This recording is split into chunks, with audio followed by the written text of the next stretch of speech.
Hey guys, it's Hey Dude. I guess I wanted to talk a little bit about the DreamWorks Shrek series or the Shrek movies. I might maybe talk a little bit about the movies, but I mean, Shrek has been in my childhood. I mean, basically since I started watching when I was like a super young kid.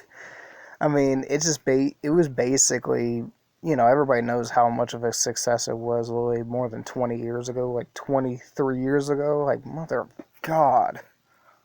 I still can't believe I'm saying that, but you know, um, again, like it's still one of my favorite Shrek movies. I don't care what anybody says. I mean, I always liked the cast that they got for the characters: Mike Myers, Eddie Murphy, Cameron Diaz, and John Lithgow. If that's how you pronounce it, Lithgow.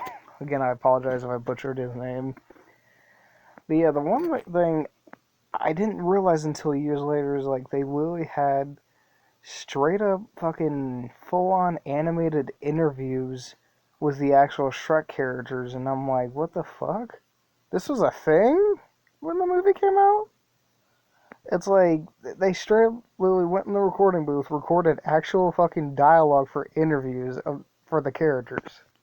I mean, the one thing that makes this whole Shrek movie thing such a mystery is the fact that they were going to make another version of the movie, but not with Mike Myers, but with Chris Farley in the role before he passed away, but because he died they never got to finish it, which kind of makes me sort of curious what the movie would have looked like.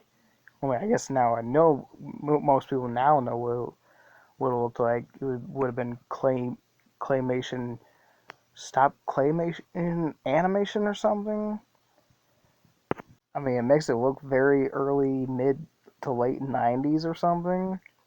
I mean, it doesn't look really that horrible. I mean, again, it just kind of sucks that like some of the clips really just goes to show what the movie really would have looked like if it were to be made. You know, I guess that way back in the early late mid '90s or something. If Chris Farley were still alive to record, I guess something was said that he recorded 70 more than 70% of his dialogue before he died or something. Which again, I'm like, that's a whole of a lot of dialogue that they end up scrapping for the movie. I mean, like, that's again, I know they did do some like storyboard for the movie, which again, I mean, even though it was like hand drawn, it doesn't look really half bad. I mean, it just also shows what the story would have been, sort of, if the movie were to be made.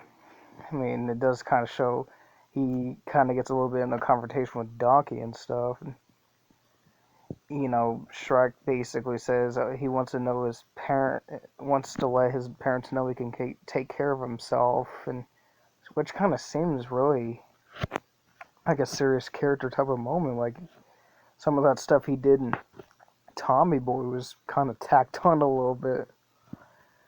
The one thing I think is kind of crazy to me is like they weren't even going to have Cameron Diaz for the role, and Chris Farley's um, Shrek would have looked a little bit basically just like him, basically from Tommy Boy, and I'm like, what? Not to mention they even, I guess the whole Shrek and Donkey dynamic was kind of inspired from David Spade and Chris Farley from Tommy Boy, and I'm like, oh, that makes a whole hell of a lot of sense. But I mean, again, that's I never really noticed that when watching the two movies both side by side, though. So yeah, I guess that's it today for me talking about Shrek 1. I guess it's part 1 of me talking about Shrek 1. So yeah, again, the movie was awesome the way it turned out, but yeah, I guess rest in peace to Chris Farley and stuff. So I guess leave a comment below if you guys want to. Subscribe, share. I'll see you guys there. Peace out.